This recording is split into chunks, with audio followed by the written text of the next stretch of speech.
गुलाब, ख्वाब, दवा, जहर, जाम, क्या क्या है? गुलाब, ख्वाब, दवा, जहर, जाम, क्या क्या है? मैं आ गया हूँ बता, इंतज़ाम क्या क्या है? जी हाँ, मैं हूँ आपका दोस्त नरेश मीर। लेकिन मेरे लिए कुछ भी इंतज़ाम नहीं है, लेकिन जिनके लिए सारे इंतज़ाम पूरे हिंदुस्तान नहीं बल्कि पूरी दुनिया में होते हैं, हिंदुस्तान के सबसे लोकप्रिय शायर डॉक्टर राहत इंदौरी साहब हमारे साथ है। नमस्कार। राहत साहब, स्वागत है आपका हमारे मजा मजा। बी गुड चैनल पर।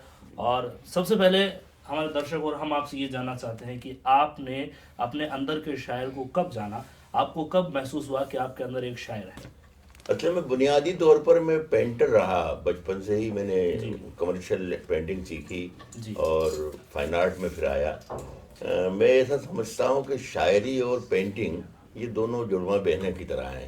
अरे वाह। ये दोनों एक साथ साथ सफ़र कर रहे थे। निदा फाजली ने एक जगह लिखा है जी। कि हर आदमी में होते हैं 10-20 आदमी।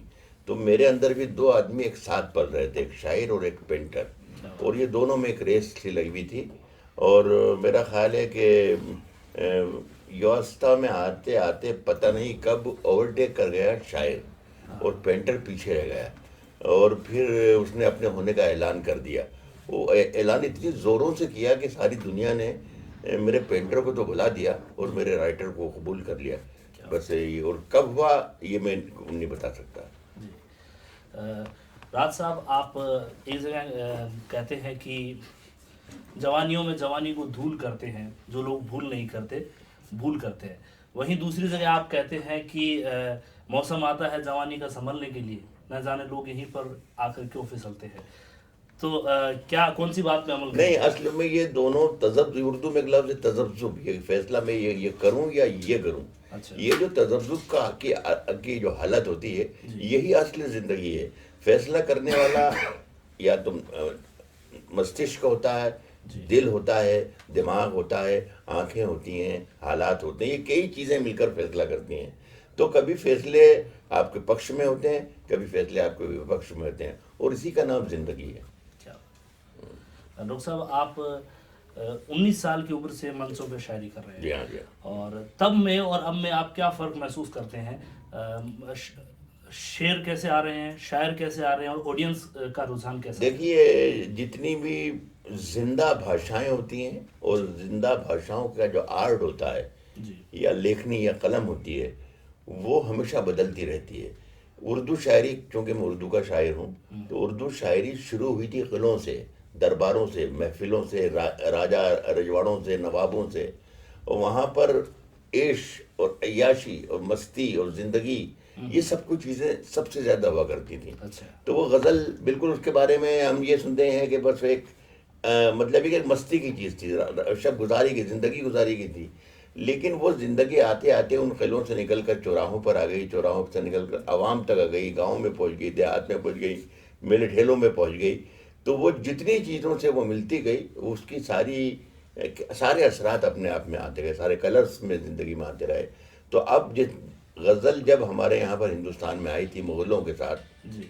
तो ये डिक्शनरी मीनिंग्स लेकर आई थी कि गज़ल का मतलब है औरत से बात करना या औरत के सिलसिले की बात करना। जी। लेकिन वो औरत के शब्द डिक्शनरी में तो नहीं बदले, लेकिन ज़िंदगी में बदल गए। बदल गए। अब औरत का मतलब दुनिया हो गया, अब औरत का मतलब जंग हो गया, औरत का मतलब दोस्ती हो गई, दुश्मनी हो गई, दुनिया हो गई, शहर हो गई, देहात हो गए, मोहल्ले हो गए, घर हो गए, आपसी रिश्ते हो गए।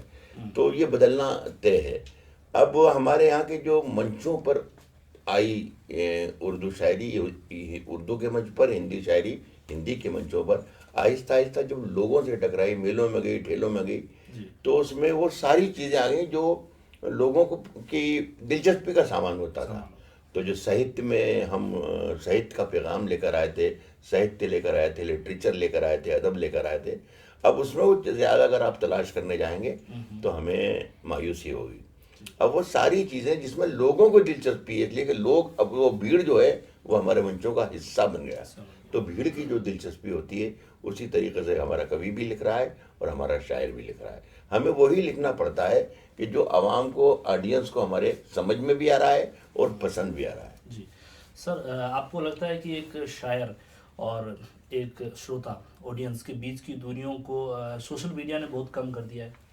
सोशल मीडिया के जहाँ बहुत से फायदे भी हैं, लेकिन बहुत से नुकसान ज़्यादा हैं। मेरे अपने नज़दीक ये समझता हूँ कि नुकसान ज़्यादा हैं, जी। इसलिए कि जिसके बारे में कहा जा रहा है या जो कुछ कहा जा रहा है वो वहाँ से गायब है, अच्छा। वो नहीं है। मैं नरेश मीर के बारे में जो चाहूँ एक पोस्ट डाल सकता हूँ, जी। तो पता चला कि उसमें 1 लाख आदमी इन्वॉल्व हो जाएगा और उसमें बुराइयाँ और झूठ और सच और जो जिसकी जो मर्जी होगी। जी। तो ये खराबी है। प्रिंट मीडिया में ये बुराई नहीं है, इसलिए कि वहाँ लिखने वाला भी मौजूद है और पढ़ने वाला भी मौजूद है। तो ये मेरी राय है, कोई ज़रूरी नहीं कि इस पे सब लोग इस पे कबूल करें, लेकिन मेरी राय ये है कि सोशल मीडिया ने जितना फ़ायदा पहुँचाया उतना ही नुकसान भी पहुँचाया है हमारे समाज को। जी।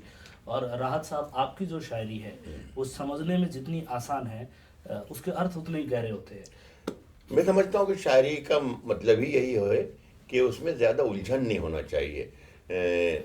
इमरतलाल इशरत हमारे एक बहुत बड़े राइटर उर्दू के गुजरे हैं, उन्होंने कहा है कि शेर उसी को कहिए इशरत, शेर उसी को कहिए इशरत, दिल से निकले दिल में जाए। वाह। इसके अलावा मेरा ख्याल है शायरी की परिभाषा कुछ नहीं है। जी।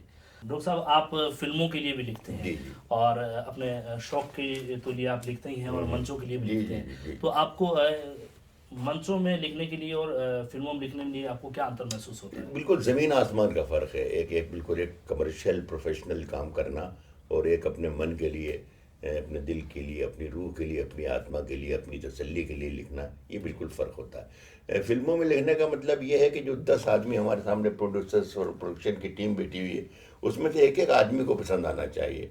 डायरेक्टर की ये रिक्वायरमेंट्स है, प्रोड्यूसर की ये है, ऑडियंस की ये है, फिल्म की ये है, फिल्म के हीरो की ये है, सिंगर की ये है, वगैरह वगैरह वगैरह। ये आपके यहाँ आपका जो डायरेक्टर जो आपको या प्रोड्यूसर जो आपको चेक लिख कर देगा, आपका पेमेंट जो करेगा, उसका जो ड्राइवर है, जब प्रोड्यूसर गाना सुनता है लिख कर हम देते हैं, तो वो प्रोड्यूसर उसके ड्राइवर की तरफ भी देखता है अच्छा। कि ठीक है। हाँ। वो ड्राइवर जो बीड़ी पी रहा, खड़ा खड़ा बीड़ी पी रहा है, वो कहता है सर मज़ा नहीं आया, अच्छा।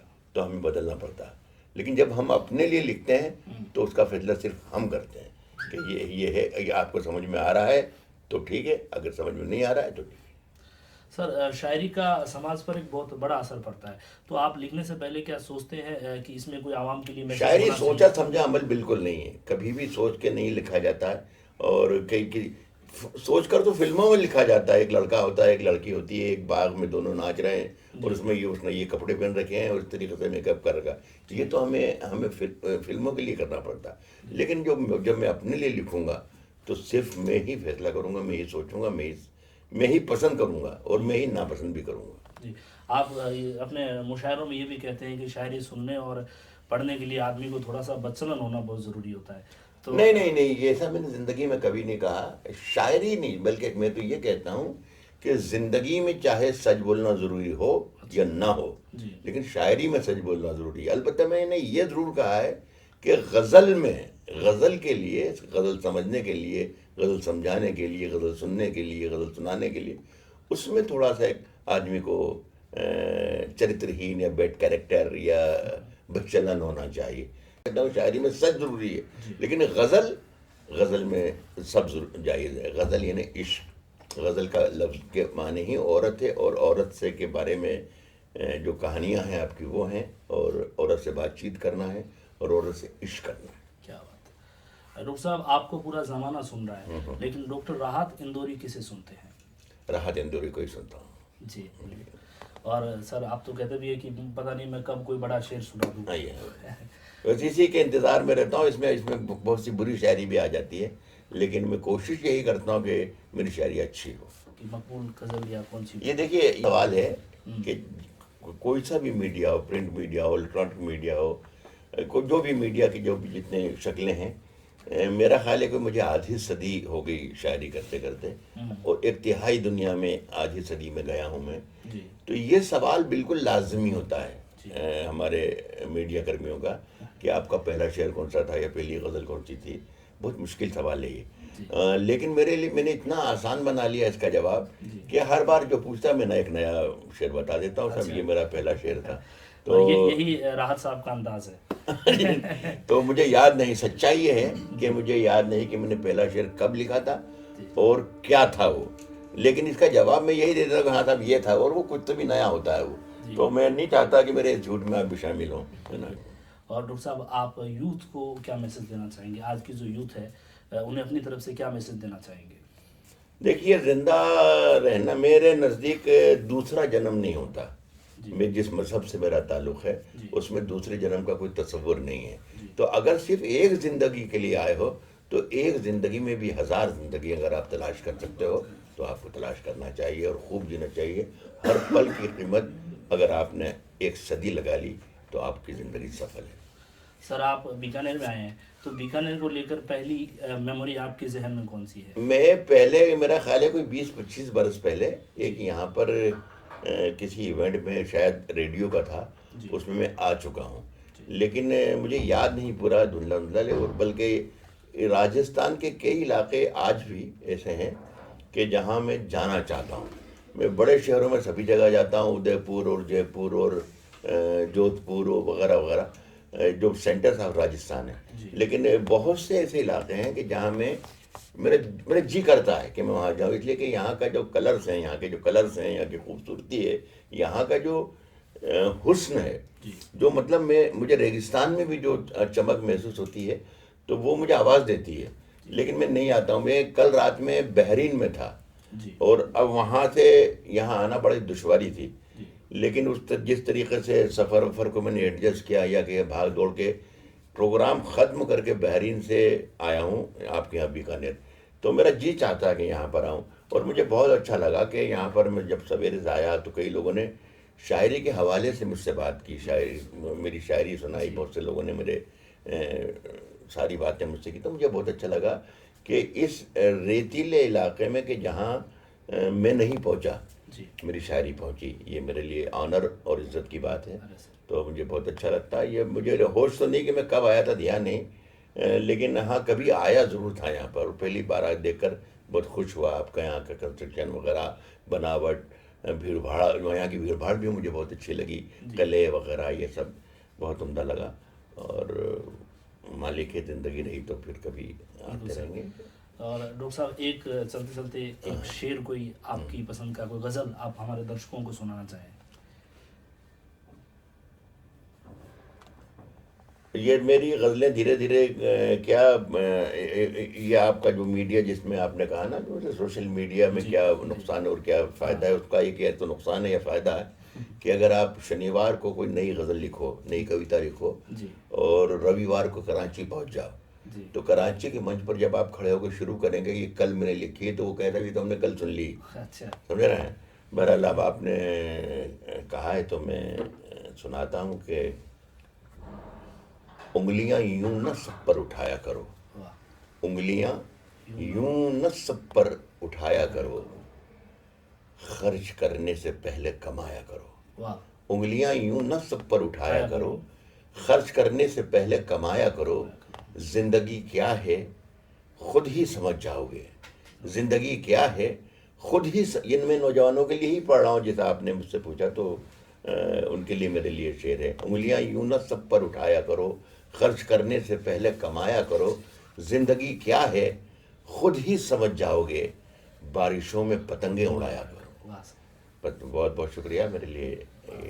सर, हमारे दर्शक भी चाहेंगे ये इंटरव्यू यूं ही चलता रहे, लेकिन आपने अपनी इंतहाई मसरूफियत में से जो वक्त निकाला है, अपने कीमती वक्त में से हमारे चैनल के लिए, हमारे दर्शकों के लिए, उसके लिए बहुत बहुत धन्यवाद। बहुत शुक्रिया। खुदा आपको हमेशा स्वस्थ रखे और आप यूं ही जहाँ जहाँ हिंदी और उर्दू पढ़ी जाती है, समझी जाती है, वहाँ जाकर हमारे देश का नाम रोशन करते रहें। बहुत बहुत शुक्रिया। बहुत शुक्रिया, बहुत बड़ी मोहब्बत।